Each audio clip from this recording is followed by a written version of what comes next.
Good morning, everybody. It is a little bit before 7 o'clock here in Chicago, Illinois. Wednesday of race week before the Shamrock Shuffle 8K that I'll be running this weekend. Today's the last speed workout before the race. It's not too rigorous of one. It is a 3 by 1 mile at threshold with 1 minute rest. Although I'm going to adjust it as I have been throughout this program to make 3 by 6 minutes instead of a full mile with the 1 minute rest for this threshold pace. And today, after this workout, I'm going to talk about how I enter and run all the workouts through my watch. I have it all set up automatically, so I don't have to hit any lap timer buttons or anything like that. And how I could do that on the Polar Vantage V2 and some updates that Polar has made to the way you can create these phased workouts. First, finish a warm up and then get to work. Always in my head, always in my head, always in my head, always in my head, always in my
Six 6.21 miles, 7 minutes 45 seconds per mile, 140 beats per minute on average for the entire workout.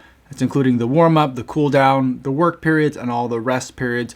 And today what I want to do is come back inside and show you guys how I set this entire workout to get run from the watch, because there's been some updates and changes to the way that Polar sets up the watch, which I think have been long overdue, and I'm very glad that they did. So first, let's talk about kind of one of the additional benefits of setting up a structured workout in your watch, like on the Polar Vantage V2 that I'm running on.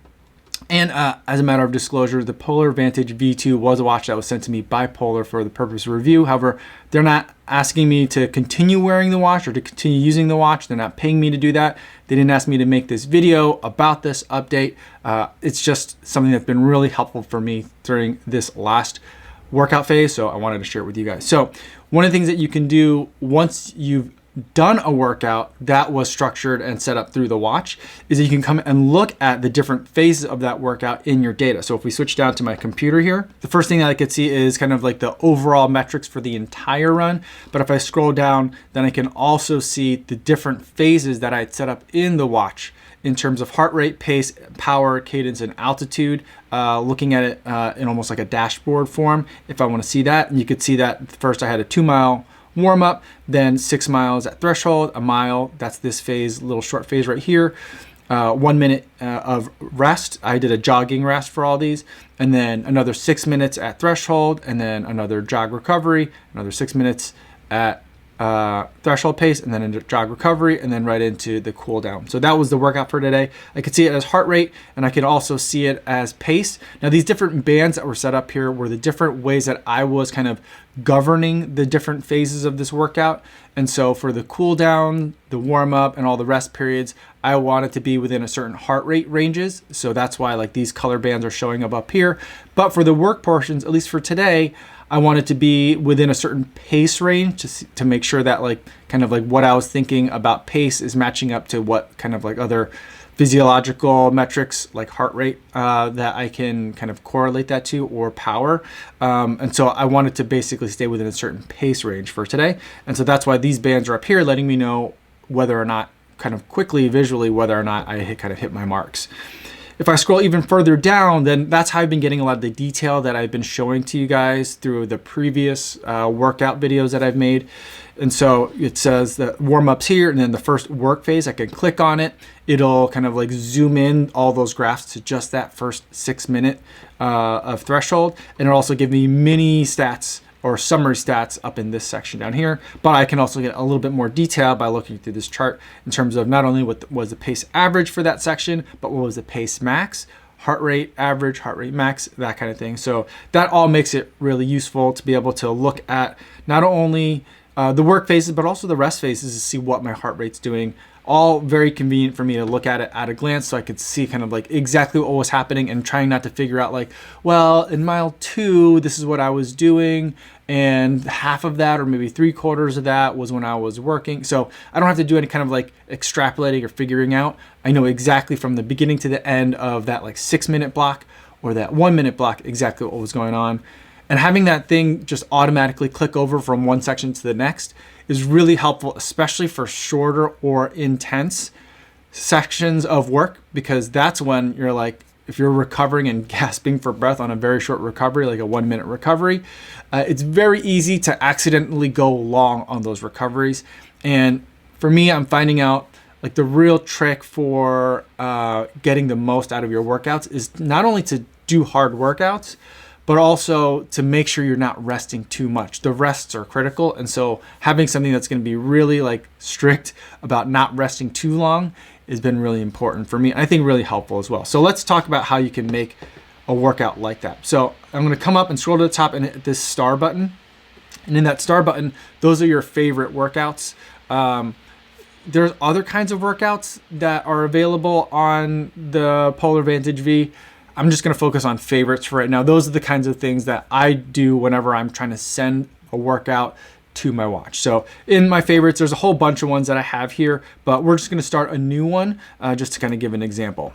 So let's hit the add button, and we'll select the sport. I don't know why it always makes you select a sport, but I'm going to select running, and I'll give it a target name. I'll just call it test for now. And then we'll call it a phased workout. So if you have something with repeats in it, you really want to do a phased workout. So the first thing that I'll do is we'll do the warm-up. And usually my warm-ups can be by time. And if it was by time, I would do duration. But usually these days, a lot of my warm-ups are by distance. So I'll usually have, I'll call it warm-up. And I can set it to, let's say, 2 miles. I'll recreate the workout that I did today for this. And then how do I want to like govern this? How do I want the watch to tell me if I am or am not doing it correctly? And for the warm-ups, I'll have that set by heart rate. And I'll make it for my zones 1 and 2 is how I'm going to set up my different heart rate zones, or the parameters of whether or not I'm doing the warm-up correctly. So I've got that, and the next phase will start automatically. I always leave that clicked on, and that's kind of like the default. Then after that, I've got the 3 by 6 minute intervals. And so I'm going to do repeat phases for this. This is for something that I'm doing over and over again. So I'm going to say this time duration. I'm going to add that there, and then I'll drag this into that repeat, and I'll call this the work. And this time it'll be 0600, and this time I'll set it by speed because I had set up speed to be the parameter. It needs more zeros. 0, 0. Okay, and there, now it's happy. So 0 minutes, 6 minutes, and 0 seconds. And we'll set it up by speed. Now, what I've done in my watch is that I've set up so that my speed zones correlate to kind of my training zones. And so instead of having a really wide distribution of paces, I have like zone 1 of my speed zones as being like pretty much everything that's easy.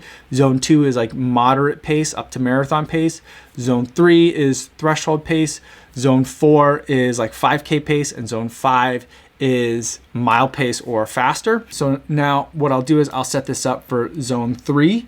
And so if I'm outside of that threshold pace, then it'll buzz on the watch and it'll let me know. And then whenever I get into that section where I'm working, the data that it'll show me, in addition to how much distance is left or duration is left, depending on however I've set it up. This one I've set up for duration.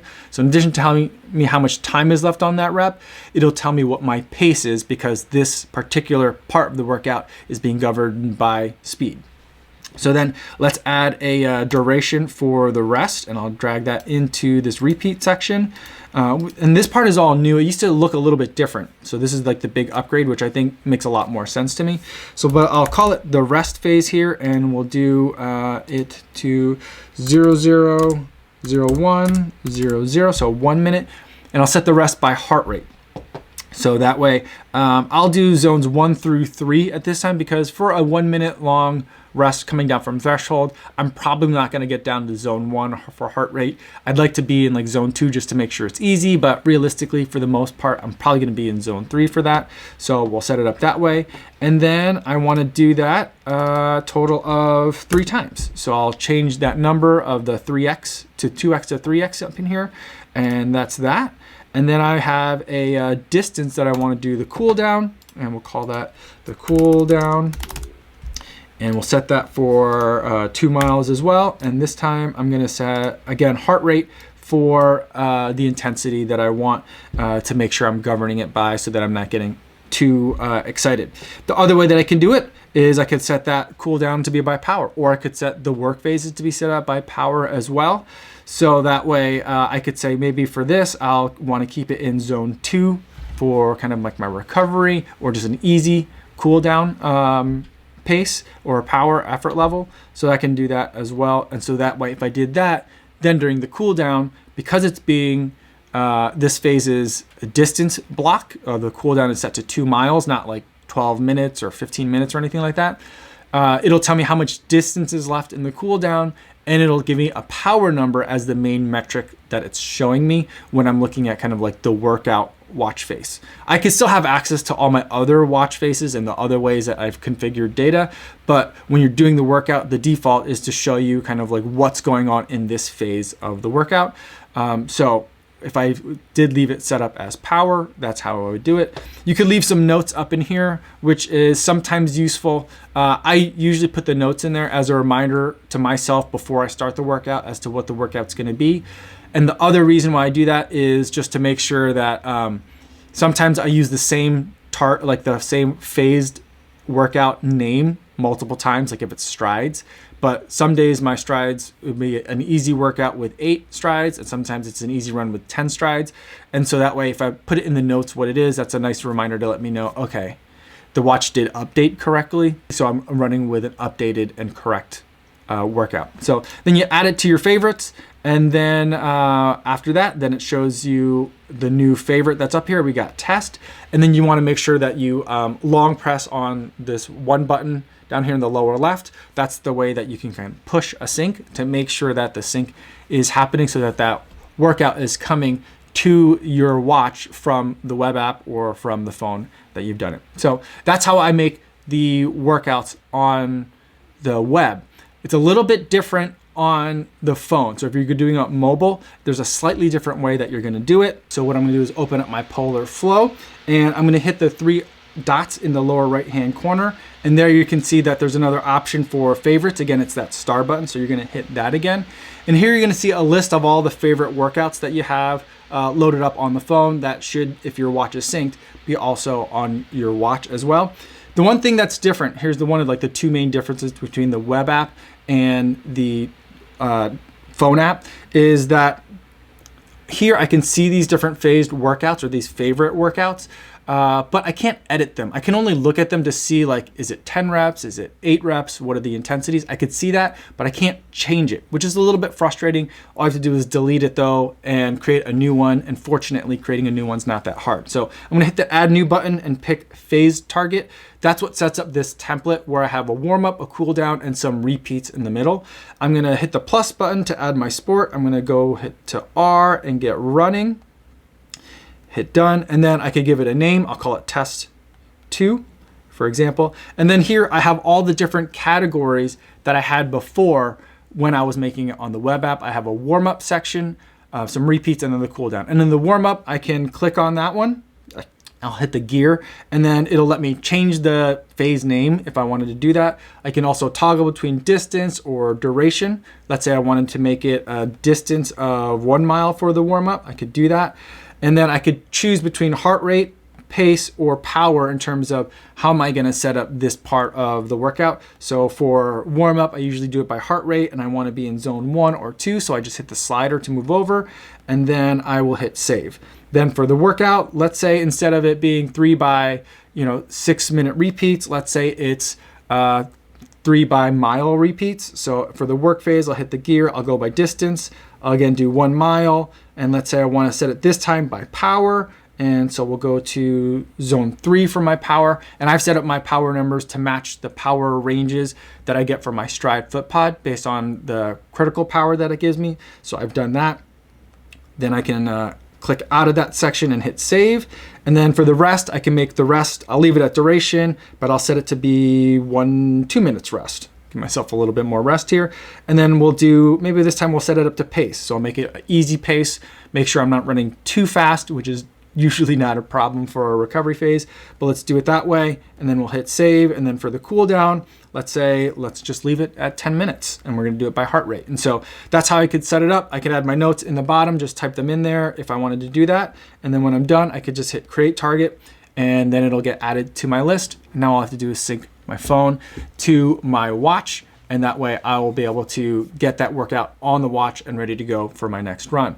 Now the thing that I have to keep in mind though, and here's the biggest difference between the web app and the phone app, is that if I had a more complicated workout than this, let's say it wasn't just like 6 by mile or 3 by 6 minutes.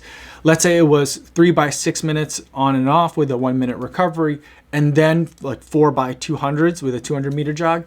I wouldn't be able to do that from the phone. I have to come to my laptop to be able to do that, to add like a second grouping of repeats to kind of have those right after each other. I have to then come back to the web app to make that a little bit slightly more complicated workout. But simple workouts like 3 by mile repeats is very easy to do on the mobile app and very quick. I usually prefer to do it that way. Using like the laptop usually takes a little bit more work, it feels like, but if you do have that more complicated workout, you can certainly do it. So if you have questions about that, feel free to put it in the comments down below, or better yet, feel free to stop by the live stream that I do just about every day on YouTube, 3 p.m. Central Time. I'd love to talk to you guys about it there. That's all I have for today, everybody. Thanks so much for making it all the way to the end of the video. Hopefully you guys are staying safe out there on your runs, and I'll see you in the next one. Yo, what's going on?